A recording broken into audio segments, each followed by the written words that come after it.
본인의 그 피해 호소하는 여성 그냥 혼자만의 주장밖에 없잖아요. 에?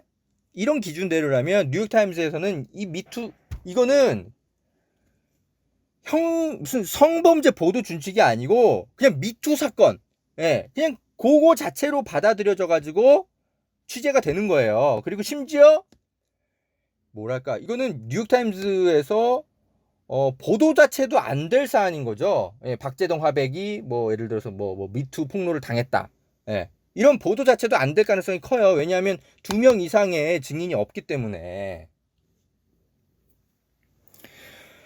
이 제시카 베넷의 글의 제목을 보니까 이렇게 써 있어요. 제목이 How Journalists Corroborate Sexual Harassment and Assault Claims 이렇게 돼 있어요. 이게 뭔 소리냐면 기자는 어떤 성폭력 또는 성희롱 이런 것에 대한 주장을 어떻게 확증할 것인가. 예, 이런 제목인 거죠. 그러니까 여러분 여기서 주의 깊게 보셔야 될 건 클레임이란 단어예요. 클레임. 클레임 뭐예요? 주장이잖아요. 주장. 크라임이 아니고 그건 범죄죠. 근데 클레임이잖아요. 그러니까 이 미투 보도 준칙을 뉴욕타임즈는 따로 갖고 있는 거예요. 성범죄 보도 준칙이 아니라 미투 보도 준칙, 클레임. 예. 이 단순히 주장만 있는 경우에는 어떻게 이것을 확증해서 기자가 보도해야 되는지 이거에 대한 원칙을 뉴욕타임즈는 따로 갖고 있단 말이죠. 그런데 경향신문은 그냥 성범죄 보도 준칙을 적용해가지고 이 박재동 화백 사건을 보도했다는 이유만으로 기자를 징계한 거예요. 여러분 제가 지난 방송에서 말씀드렸죠. 박재동 화백 사건은 형사 범죄화 된 적이 없어요. 형사 고소를 안 했다니까요. 이 피해자란 사람이. 그리고 박재동 화백은 나 이거 억울해. 나 그런 식으로 성폭력 이런 거 저지른 적 없어요. 당사자 간 주장이 맞서고 있다니까요. 근데 이게 어떻게 성범죄예요. 그러니까 국제적 기준에 맞지 않는 저널리즘의 원칙을 우리 사회가 갑자기 이걸 받아들여가지고 또 기자를 징계하고 나선 겁니다. 그러니까 성인지 감수성 키우는 것도 좋고 여러 가지 우리가 젠더 의식을 키우는 거 당연히 권장하고 해야죠. 그런데 이 원칙을 새로 제정하고 합리적으로 굉장히 섬세하게 만들어가야 될 원칙인데 이거를 굉장히 폭력적인 방식으로 이거를 가지고 가는 거예요. 우리 언론이 어느 날 갑자기 이러면 안 되는 겁니다. 이거는 여성주의도 아니에요. 여성주의가 이렇게 성급하게 마련된 것도 아닙니다. 이건 대중에게 오히려 여성주의에 대한 오해를 불러일으켜요.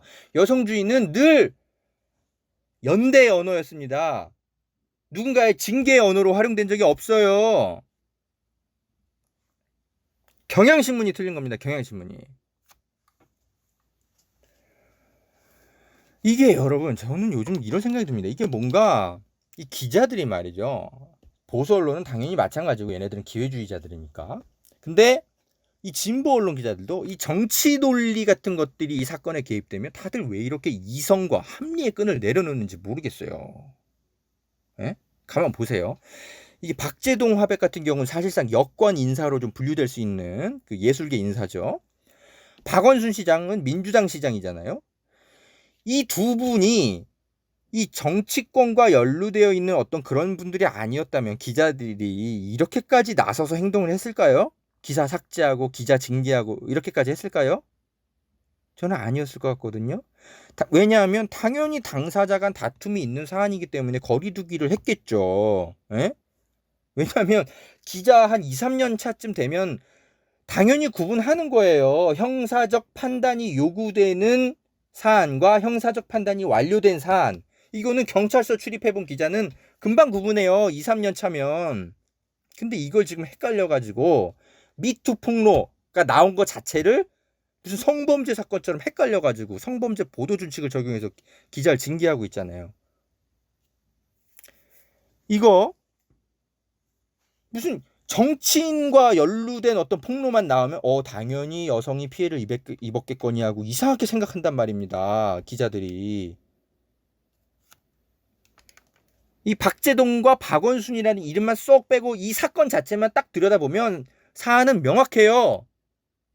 형사적 판단이 완료된 사안이 아니고 형사적 판단이 요구되는 단순 미투 폭로 사안이에요. 그러면 다른 보도 준칙을 제정해서 이 사안을 들여다봐야죠. 그리고 그 준칙을 제정할 때도 기자들이 토론과 수기 과정을 통해서 정교하게 만들어 가야 되고요. 아까 제가 말씀드린 그 뉴욕타임스의 미투 보도 준칙 같은 것들을 참조해야 되겠죠. 근데 우린 그런 적이 지금까지 한 번도 없잖아요. 왜냐하면 미투 폭로는 2017년부터 이어졌기 때문에 비교적 최근 사안이라 우리가 이걸 합리적으로 언론계에서 생각해 본 적이 없어요. 이제부터 시작하는 거예요. 지금 제가 설명드리는 것 자체가 다 언론계에서 처음 알려지는 일들인 거예요. 이런 원칙 같은 것들이. 이거 제가 다 지금 영어 원문 같은 거 다 번역해가지고 다 하나하나 지금 알려내야 됩니다. 제가 지금 취재할 게 너무 많아요, 여러분. 이 뉴욕타임스의 이 미투 보도 준칙도 이 원문도 제가 구해가지고 다 하나하나 해석해서 제가 리포트에서 보도를 할게요. 이 정치인과 연루된 미투 폭로는 굉장히 조심해야 되는 게 뭐냐면 기자들이 안타깝게도 이 정치인과 그 집단을 공격했을 때 얻게 되는 이득이 있을 때 이 미투 폭로가 나오는 경우가 해외에서는 태반이었거든요. 우리나라에서도 비슷한 일이 벌어질 수 있다는 건 기자들이 경각심을 갖고 거리두기 하면서 지켜봐야 되는 겁니다. 너무 당연한 거예요. 이걸 제가 왜 이렇게 말로 설명해 줘야 되지? 그래서 제가 2018년에 그 워싱턴 포스트에서 그 기획 미투 사건 고발해가지고 그 상 받은 그 기자들이 있다고 제가 말씀드렸잖아요. 제가 이 사진을 좀 찾아왔습니다. 제가 좀 띄워드릴 테니까 한번 보세요. 이게 2018년 그 탐사보도 부문 퓰리처상 받은 그 당시 워싱턴 포스트 기자들이에요. 이 여성 3명인데 왼쪽부터 스테파니 맥크루먼, 베스 레이나드, 앨리스 크라이티스.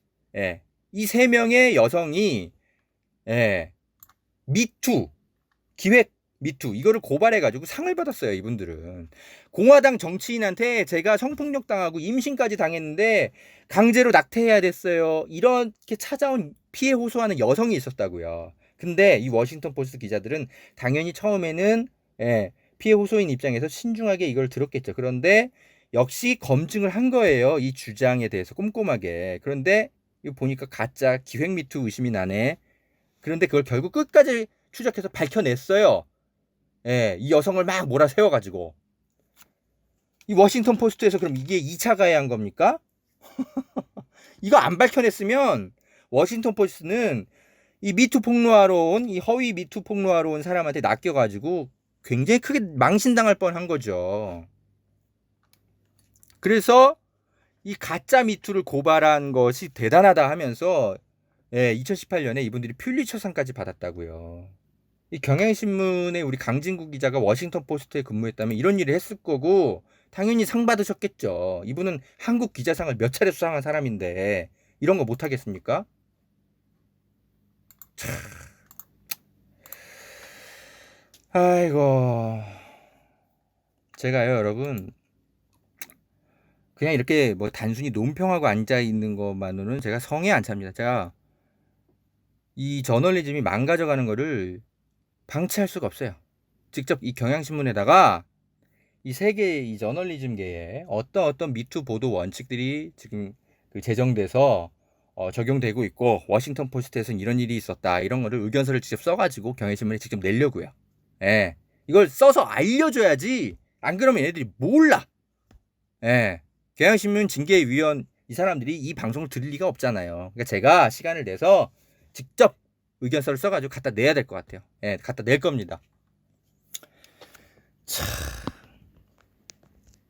전 뭐 여러분이 이렇게 후원금 주시는 걸로 이런 식으로 리포트도 하고 액티비스트도 합니다. 그거 하라고 여러분 저한테 그죠? 여러 가지 격려해 주시는 거잖아요. 늘 감사드립니다. 자, 오늘 방송은 여기까지 하겠습니다. 제가 요즘 조금 지치네요. 여름 휴가를 안 다녀와서 그런 건가? 아무튼 잠도 제대로 못 자겠고 약간 번아웃? 약간 그런 느낌도 좀 들고 그런데 좀 더 여러분만 믿고 힘을 내서 일을 해보도록 하겠습니다. 여러분도 같이 힘내세요. 고맙습니다. 안녕하세요. 허재영 기자입니다. 선대인경제연구소의 선대인 소장이 새 책 부의 재편을 냈습니다. 코로나19 이후 미래 예측을 어떻게 하느냐에 따라 투자법도 달라져야 할 텐데요. 선대인 소장은 우리 사회가 코로나 이후 어떻게 달라지고 투자자들은 무엇에 집중해야 하는지 이번 새 책을 통해 설명합니다. 20년 전 삼성전자 주식을 사지 않아 후회하셨던 분들 계신가요? 이번 부의 재편 책 한 권으로 다시 한번 투자의 지혜를 갖추어 보시기 바랍니다.